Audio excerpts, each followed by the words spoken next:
ఏమాత్రం తేడా లేకుండా అందరూ ఊహించిందే నిజమైంది. జూబ్లీ హిల్స్ ఉప ఎన్నికకు సంబంధించిన కాంగ్రెస్ పార్టీ అభ్యర్థిగా నవీన్ యాదవ్ పేరు ఖరారు చేసింది పార్టీ హైకమాండ్.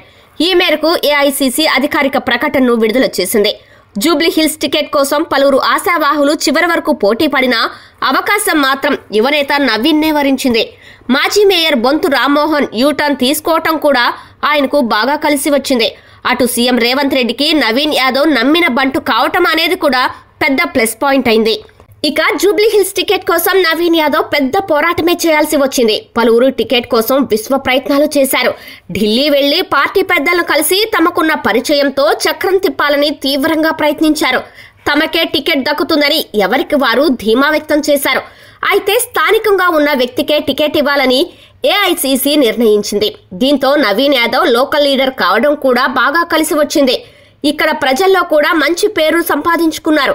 గతంలో ఎమ్మెల్యే అభ్యర్థిగా పోటీ చేసి ఓడిపోయారు. ఆ సింపతి కూడా బాగా కలిసి వస్తుందని భావిస్తున్నారు.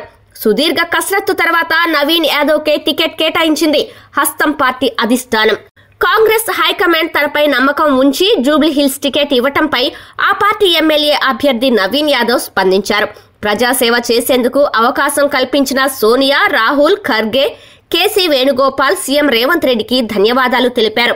2023 అసెంబ్లీ ఎన్నికల్లో బీఆర్ఎస్ తరపున గెలుపొందిన మాగంటి గోపీనాథ్ అనారోగ్యంతో మృతి చెందటంతో ఈ ఉప ఎన్నిక అనివార్యమైంది.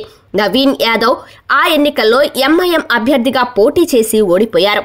అనంతరం కాంగ్రెస్ లో చేరి క్రమంగా పార్టీ బలోపేతానికి కృషి చేసి స్థానికంగా తన పట్టు సాధించారు. ఈ క్రమంలోనే నవీన్ యాదవ్ కు ఈసారి అవకాశం దక్కింది. సెకండ్ ప్లేస్ లో నిలిచిన మాజీ కెప్టెన్ అజారుద్దీన్ ఎమ్మెల్సీ పదవితో సైడ్ అయిపోయారు. స్టార్టింగ్ నుంచి రేవంత్ రెడ్డి నవీన్ యాదవ్ కే టికెట్ కేటాయించాలని పట్టుదలతో ఉన్నారు. ఇక బీఆర్ఎస్ పార్టీ అందరికంటే ముందుగానే తన అభ్యర్థిని ప్రకటించి ప్రచార రంగంలో దూసుకుపోతుంది. గోపీనాథ్ సతీమణి సునీత అభ్యర్థి కావటంతో సింపతి కూడా వర్కౌట్ కావచ్చని గులాబీ పార్టీ భావిస్తోంది.